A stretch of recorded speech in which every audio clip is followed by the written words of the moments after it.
ముక్కోటి ఏకాదశి పుష్యమాస శుక్లపక్ష ఏకాదశిని వైకుంఠ ఏకాదశి అంటారు. ఈ రోజున విష్ణుమూర్తి ముక్కోటి దేవతలతో కలిసి భూలోకానికి విచ్చేసి భక్తులకు దర్శనమిస్తాడు. కాబట్టి ముక్కోటి ఏకాదశి అని కూడా అంటారు. ఈ పుణ్యదినాన వైష్ణవాలయాల్లో ఉత్తర ద్వారం తెరిచి ఉంచుతారు. అర్జునుడికి శ్రీకృష్ణుడు భగవద్గీతను ఉపదేశించింది క్షీరసాగర మదనం జరిగి హాలాహలం అమృతం ఉద్భవించింది ఈ రోజునే. పూజలు, హోమాలు, ఉపవాస జాగరణలకు అధిక ఫలం చేకూర్చే రోజుది. వరిబియ్యంలో దాగి ఉన్న మురాసురుని సంహరించింది వైకుంఠ ఏకాదశి నాడేనని పురాణాలు పేర్కొన్నాయి. అందువల్ల ఈ ఏకాదశి నాడు బియ్యంతో చేసిన ఏ పదార్థాలు తినకూడదంటారు. ఈ రోజున ఉపవాసం ఉంటే ఏడాదిలోని అన్ని ఏకాదశులు ఉపవాసం పాటించినట్టేనన్నది పురాణ వచనం. ముర అంటే తామసిక గుణాలకు, అరిషడ్ వర్గాలకు ప్రతీక. వీటిని ఉపవాస జాగరణల ద్వారా జయిస్తే సత్వగుణం లభించి తద్వారా ముక్తికి మార్గం ఏర్పడుతుంది. వైకుంఠ ఏకాదశి నాడు ఉపవసించి ద్వాదశి నాడు అన్నదానం చేసిన వారు పాప విముక్తులవుతారు. ఉప అంటే దగ్గరగా, వాసం అంటే ఉండడం, దైవానికి దగ్గర కావాలన్నదే ఉపవాసంలోని అంతరార్థం. పూజ, జపం, ధ్యానం లేదా ఉపాసన మొదలైన సాధనాల ద్వారా మనసును శ్రీహరిపై లగ్నం చేస్తే ఉత్తమ ఫలితాలు కలుగుతాయి. ఈ పుణ్యదినాన చెడు పనులు, అబద్ధాలు, దురాలోచనలకు దూరంగా ఉండాలి.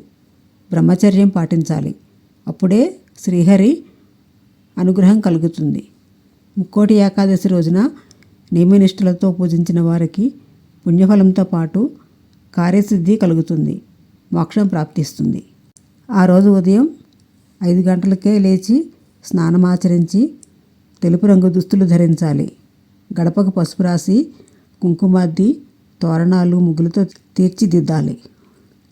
పూజామందిరాన్ని శుభ్రపరచి విష్ణుమూర్తి విగ్రహం లేదా పటానికి కుంకుమ, చందనం, పుష్పాలతో అలంకరించాలి. దేవుని ఎదుట కలశం ఏర్పాటు చేయాలి. జాజి, తామర తదితర కుసుమాలు, తులసి దళాలతోనూ పూజించాలి. పాయసం, కేసరి మొదలైన తీపి పదార్థాలు, ఆకుపచ్చని పండ్లను నైవేద్యంగా సమర్పించి శ్రీహరిని స్తుతించాలి. మధ్యాహ్నం 12 గంటల లోపు పూజ పూర్తవ్వాలి. మట్టి ప్రమిదల్లో 5 తామర ఒత్తులను వెలిగించాలి. కొబ్బరి నూనె వాడాలి. ముక్కోటి ఏకాదశి నాడు చేసే విష్ణు పూజ, గీతాపారాయణం, గోవిందనామస్మరణ, పురాణ శ్రవణం మోక్షప్రాప్తిని కలిగిస్తాయి. వీటికి అవకాశం లేకుంటే ఓం నమో నారాయణాయ అనే మంత్రాన్ని 108 సార్లు జపించాలి. ముక్కోటి ఏకాదశి ప్రాశస్త్యాన్ని వివరించే కొన్ని పురాణ కథనాలు ప్రచారంలో ఉన్నాయి.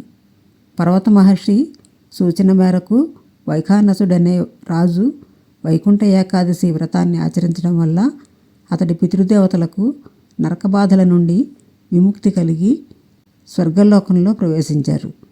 మరో కథనాన్ని అనుసరించి భద్రావతి రాజ్యాన్ని పాలించే సుకేతుడు ఎన్ని పుణ్యకార్యాలు చేసినా సంతానం కలుగలేదు. చివరికి ఏకాదశి వ్రతంతో పుత్రుడు కలిగాడు.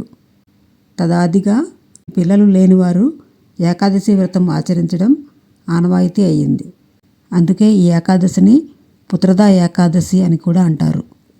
ఈ ఏకాదశి నాడు విష్ణు సహస్రనామం చదువుకోవడం, లేకపోతే విష్ణు అష్టోత్తర నామాలు చదవడం, అలాగా ఆ నామాలతో కానీ స్తోత్రంతో కానీ విష్ణుమూర్తికి పూజ చేయాలి.